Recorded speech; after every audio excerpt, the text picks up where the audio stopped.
Thank you, thank you. Please take your seats. Maraming salamat po.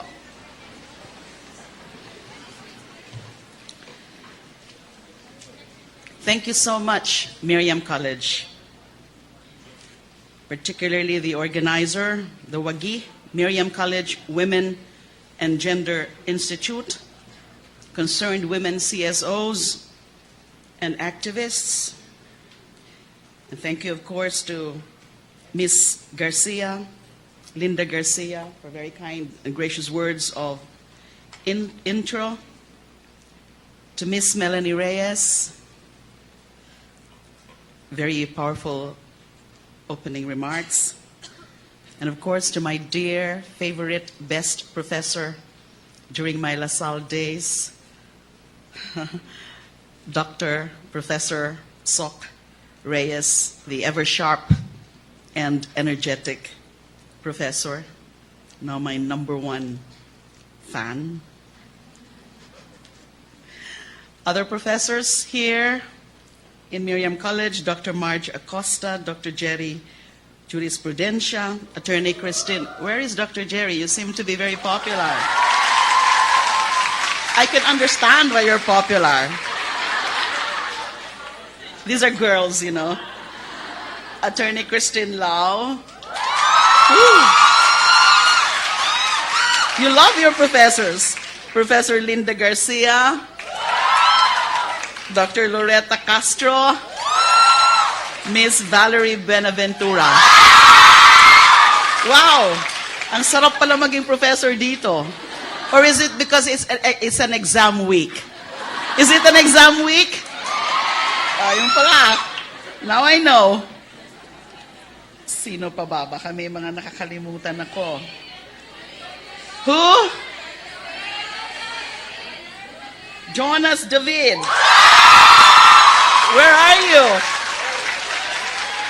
Oh, hi. Hi, Jonas. So I understand. Dr. Paraino. Where's Dr. Paraino? Hi.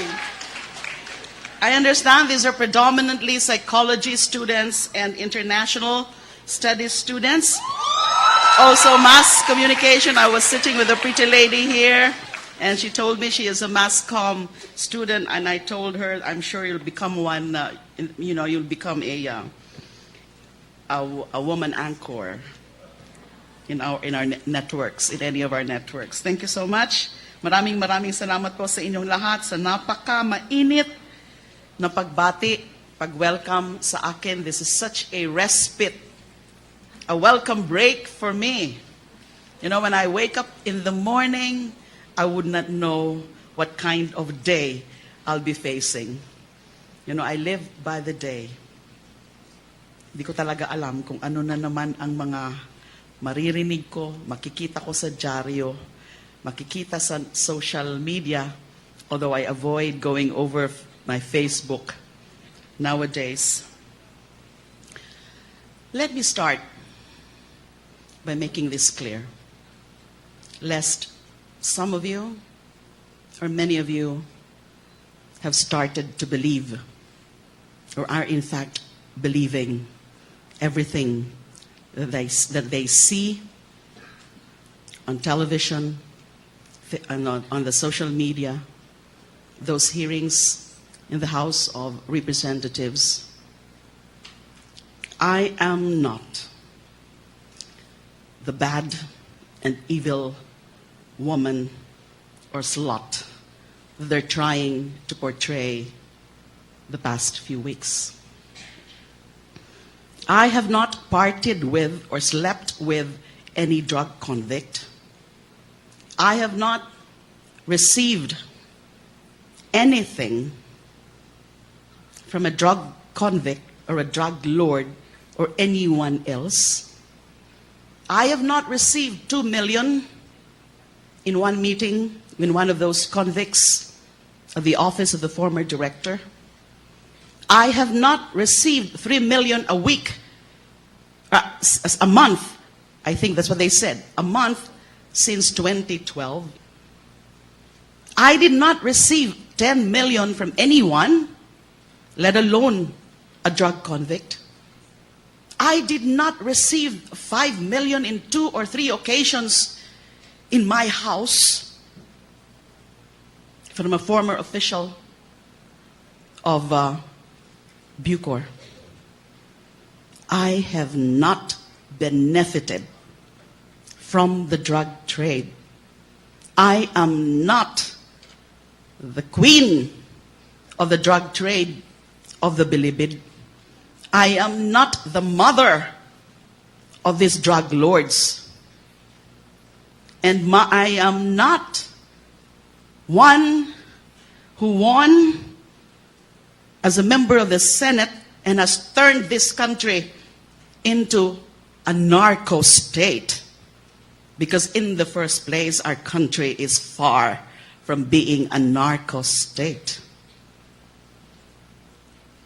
And yes, as a human being, as a woman, I have frailties, I have weaknesses,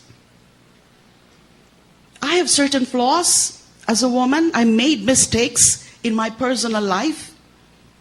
And I've always considered my personal life as a private matter. It's a sacred thing to me. But now they've been intruding and encroaching into my privacy.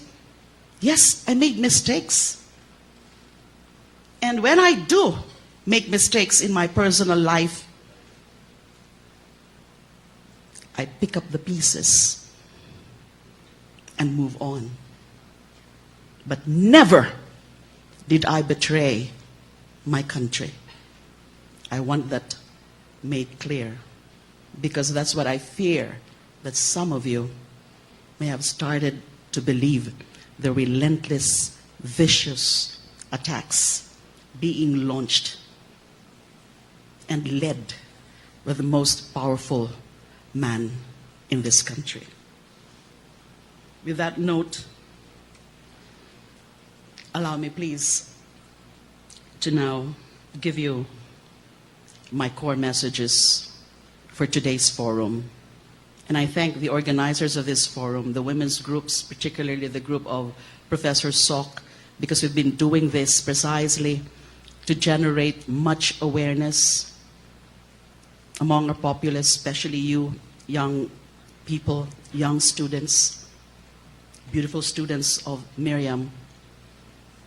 We need to raise awareness on our fight for the truth, fight for justice, fight for human rights, women's rights, and democracy. Human rights, because of the spate of extrajudicial killings we're seeing on a daily basis. Women's rights, because of the slut shaming that I'm being subjected to as a poster girl, allegedly a poster girl. And democracy, because of the muzzling of dissent. I'm Exhibit A, simply because I'm a vocal critic of the anti-human rights policies of this presidency, of this administration, particularly extrajudicial killings. I'm being subjected to these unprecedented attacks on my person, on my character, and on my credibility. Their whole agenda is to crush and break my spirit so that no one would listen to me anymore. Our democracy is in peril. And that's why I'm doing this. Halos walang nakikinig sa akin sa Senado. So I might as well get out of the Senate halls and reach out to you in the hope that you would listen and open your minds. So a good Friday morning to everyone. Good morning. Good morning. It's quite an honor and pleasure to be here as a guest speaker in today's Buhay at Dignidad Forum, more so these days, because this has been a very trying times for me. Very trying, very difficult, very challenging times. It is a period in my life when finding a role to fill, other than that of a woman who has fallen victim to a constant barrage of attacks from no less than the most powerful man in the land and those who share his vengeful passion, has become of utmost importance in order to hold on to some vestige of personal dignity and hope for the failure or for the future of our country. Even my time in the office is not much of a respite from the stress of unmitigated attacks. Which is why times like this, when I get to go out and meet with people, especially the young, face to face, see the faces of the people I am fighting for, are even more precious to me than they have ever been before. So thank you. Thank you for the organizers. Thank you for media, by the way, for those who are around. They've been following me, and I don't mind.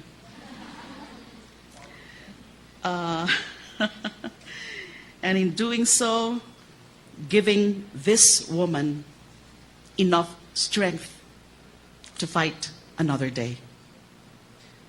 Indeed, at a time when sexism has once again reared its ugly and despicable head in the form of a president who thinks nothing of telling a woman to kill herself, all for the sin of daring to stand up against men on the issue of the spate of extrajudicial killings, the fight to protect the sanctity of human life and to retain some level of dignity in the face of oppression and inhumanity has been a daily struggle for me. But let me tell you, it does not surprise me, not even a little bit, that the most immediate and most vocal support I have received are from women. My detractors may hide behind the power of their office or in the anonymity of the internet or of unrecorded cell phone numbers in order to hurl insults, misinformation, outright lies, and even death threats against me. There are also many who have sent their support, but more discreetly, in order not to draw attention to themselves. These are very well-meaning and much appreciated supporters, but they are nothing like the people, most of them women and some notable men, who have spoken out publicly in my defense, or more to the point, against behavior that alternates between vile maliciousness, playground bullying, and professional trolling.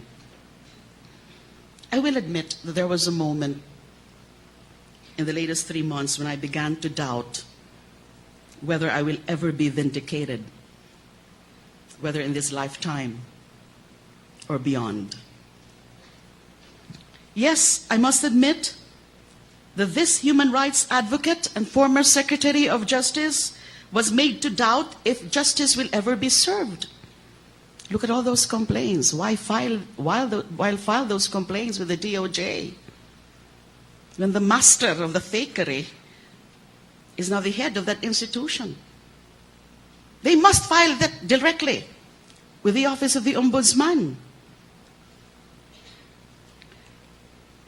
But I have people like the women and the few men present here for restoring my faith in mankind. And speaking of mankind, let's take a bit of break from the daytime soap opera-esque turn that a life has taken and venture a bit into non-Rodrigo Duterte and EJK's territory. No, I can't even talk about one of the most internationally relevant event that is about to happen outside the Philippines in the next few weeks, because then I would be venturing into Trump territory. God forbid there's another misogynistic leader emerging in the world, because this would just be trading one chauvinist mammal for another. No, let's step even farther. Back in 1950s, Italian physicist Enrico Fermi, I don't know if there are students of physics here, posed a question that has become known as the so-called Fermi paradox.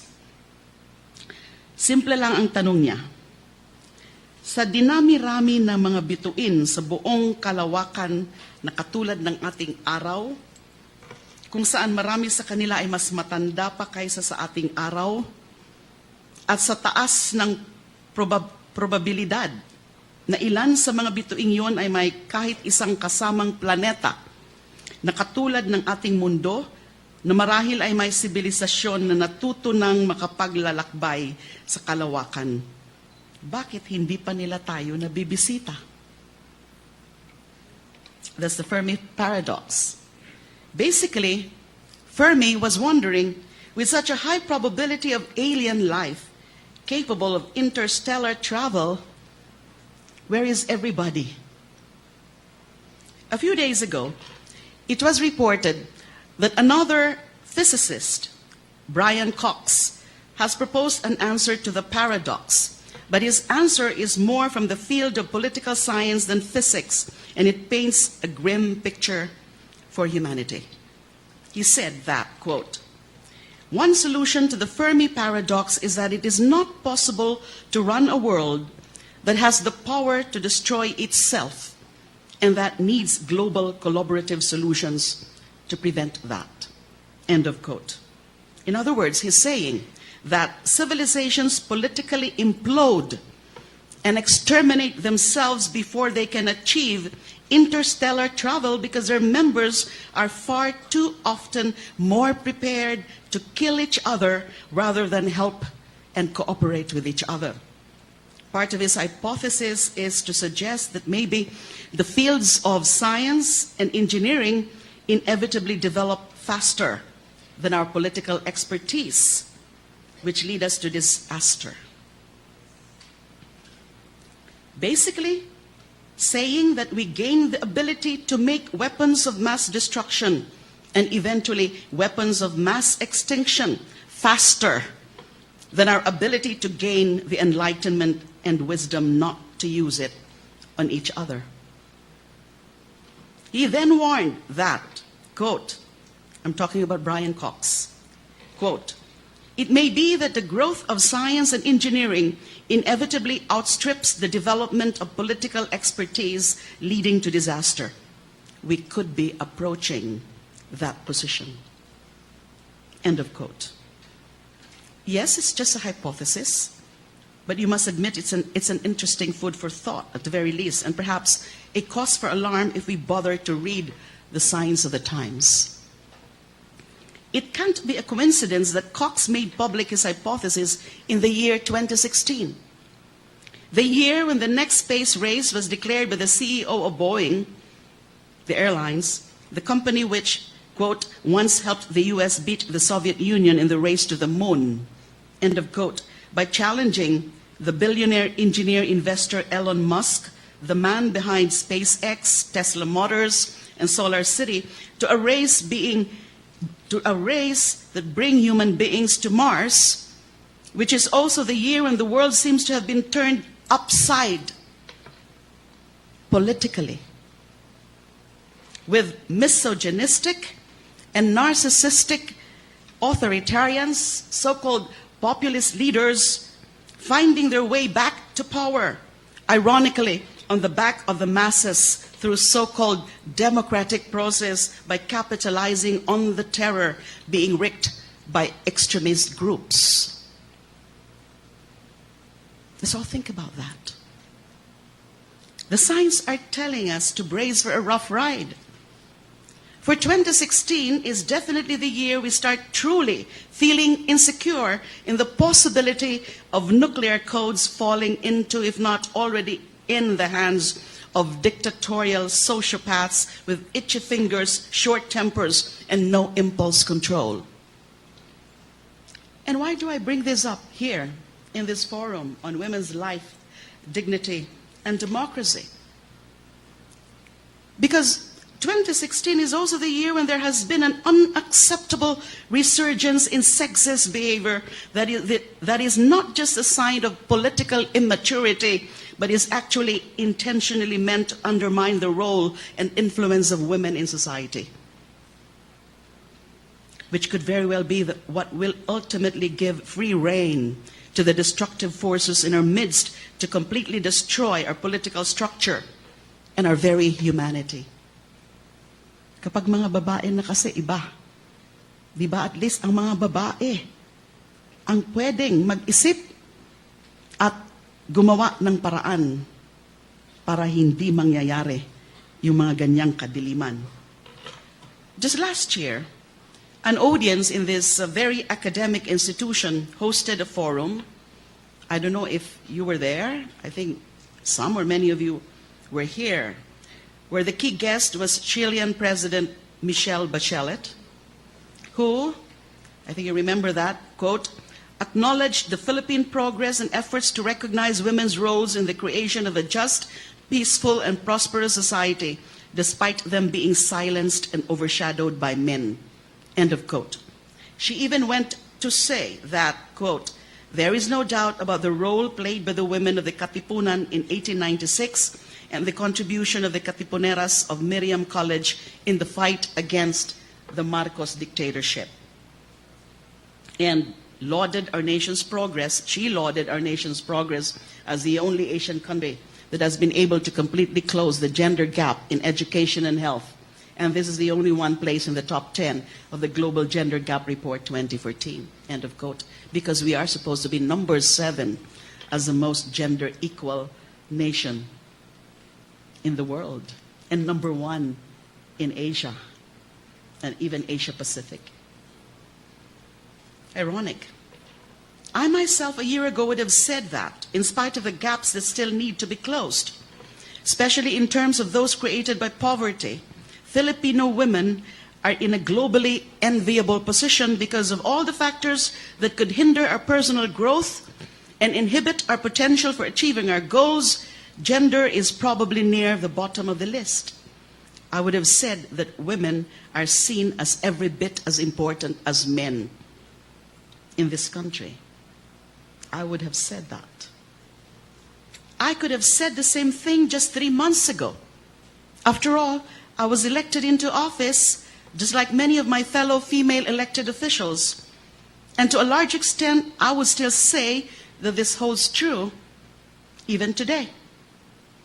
The only difference is that the few who still maintain backwards thinking, including a president who unapologetically catcalls female members of the press and then blames them for not accepting the gesture as a compliment. The same president who makes jokes about it being a pity that a beautiful missionary woman was raped and killed without the mayor having a go at her first. And other boys' locker room jokes about no one listening to a female president are so powerful and so prominently featured in the media that these little toxic drops of poison are threatening to compromise the integrity of the whole well. That is the challenge we face today. It's not that we're facing full-blown social marginalization. It is that this fast-growing and spreading brand of old-school misogyny is a type of creeping marginalization and sexism that could very well overwhelm us before we know it. There was a recently published article that questions the validity of my alleged status as a so-called poster child of victims of misogyny, saying that I am going through my travails in the last few months, not because I am a woman, but because I am getting payback, according to that journalist, for the offenses I have allegedly committed against others. First of all, does that make my situation any better? That I am being publicly shamed and politically persecuted because for the last 8 years I tried to do my job the best I could? If I truly stepped on the toes of some people and they are seeking their vindication, is slut shaming me really the way to exact justice in this country? I would hope not. Secondly, yes, it is true, I've been very lucky in my life up to this point. True, I have held very powerful posts. I must point out, however, that my post as a senator today, though it's still a position of influence, is not truly a position of great power, though, as many of you may have seen, judging by how my efforts have been so readily shut down by some of my colleagues in the Senate. But more importantly, to become a victim of misogyny The reason for the attacks need not be because of gender. If the manner in which one is attacked is tantamount to getting stabbed over and over with a dagger of sexism. The fallacy in the reasoning is no different from what is truly getting in the way of understanding the problem of EJKs. In determining whether or not a particular case is an EJK, it does not matter whatsoever that the person killed was truly a drug suspect or a drug user or a drug lord. The identity of the victim or the motive for the killing are not elements of the crime of murder. They are irrelevant to the question of whether he or she was the victim of EJK. What matters is whether the person was killed, for lack of a better word, lawfully. In the absence of death penalty, an acceptable reason for killing a drug suspect is self-defense. And under our laws, please make no mistake about that, self-defense is a very exacting grounds to prove. There must be aggression on the part of the victim, reasonable necessity of the means employed to prevent or repel it, and lack of sufficient provocation on the part of the person defending himself. Those are the only questions that need to be asked. In the case of misogyny, while being discriminated against or treated unfairly or disrespectfully simply by reason of one's gender is still misogyny, unfortunately, that is not the only way by which misogyny can rear its ugly head. The manner, and not just the motive or reason, can also make malicious and unfair treatment a case of misogyny. In my case, obviously, I owe my predicament not to my gender, but my sheer audacity to do my job, first as chairperson of the Commission on Human Rights and thereafter as Secretary of Justice. True, it is perfectly understandable that there are people who will hold a grudge against me, especially powerful people who were the subject of investigations of various high-profile cases who are now apparently out to get me. But it is not the motive for trying to destroy me that makes the issue of sexism and misogyny relevant. It is the manner by which they set out to destroy me, with no less than their revered leader calling me an immoral woman, a woman of the world who should be ashamed of myself and therefore should go hang myself, while he himself is a self-confessed unfaithful womanizer, proud womanizer. If that is not sexism, what is? If so-called journalists cannot follow the logic, how can we expect the general public? How can we make our children understand what is wrong with that scenario? How can we hope that our young students, our daughters, will not fall victim to the same situations, will know how to recognize those situations, and should they be unfortunate enough to encounter it, be able to adequately defend themselves from it? How do we teach our sons to be better than their president or their congressmen? We can do that by not being cowed into silence.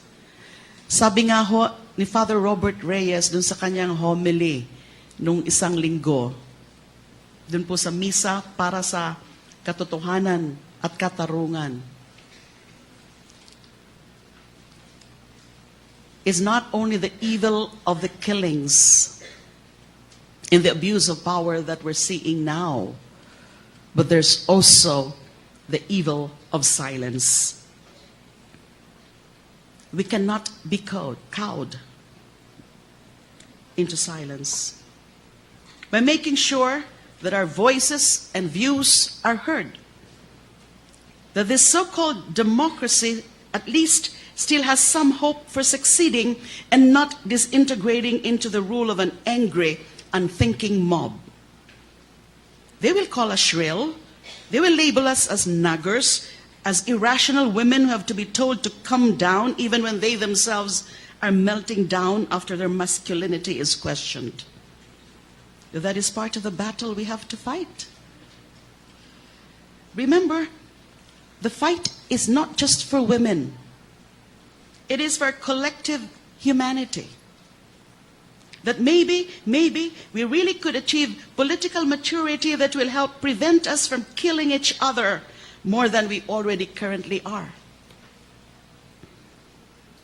I know it's a cliche, but I also know that there is truth to the role of women as nurturers.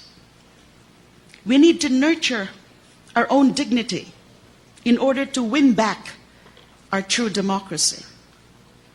What we have now is mob rule and madness.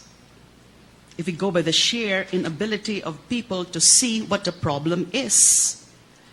It is not true democracy. For genuine democracy presupposes that we actually have the mental capacity and the will to make informed decisions by actually first understanding the issues. That is another thing that physicist Cox missed. Our problem is not so much that our capacity for scientific learning outstrips our capacity for political learning. It is only that we keep forgetting what we learn. Ang bilis kasi natin makalimot. And the new generation has to learn them again and again, often the hard way.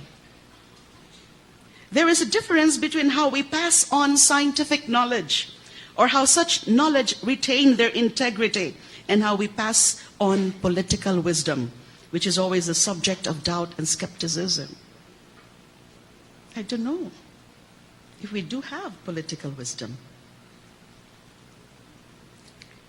Perhaps it is time that we find innovative ways to teach our young people, our children, the lessons of the past, so that they don't have to relearn them by making the same mistakes that we did. Look at all this, the historical revisionism that is being foisted on us on the issue of the Marcos burial at the libingan ng mga bayani. That's the life of a woman. While men seem to think of only the here and now, with little regard for the chain of intended and unintended consequences, we, as nurturers, always have to think ahead and think deeply. That's why we have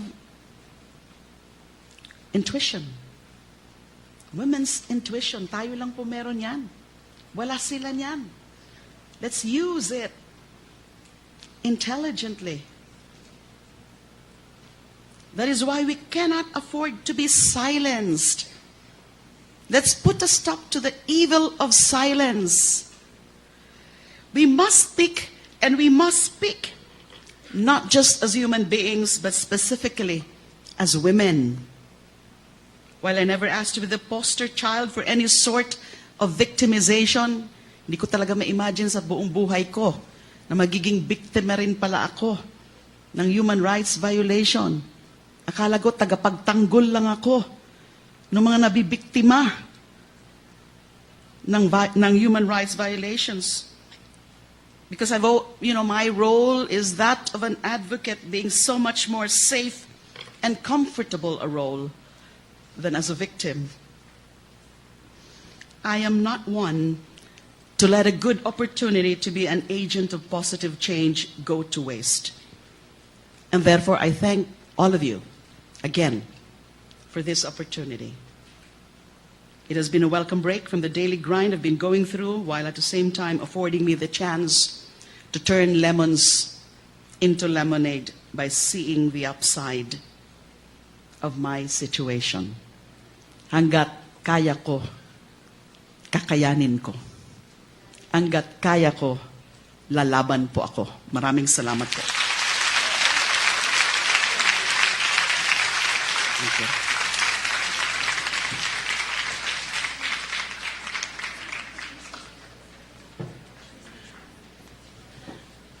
So may I call on the representatives of WAGI, si Ms. Nikki, and the society for giving her flowers. Okay, thank you.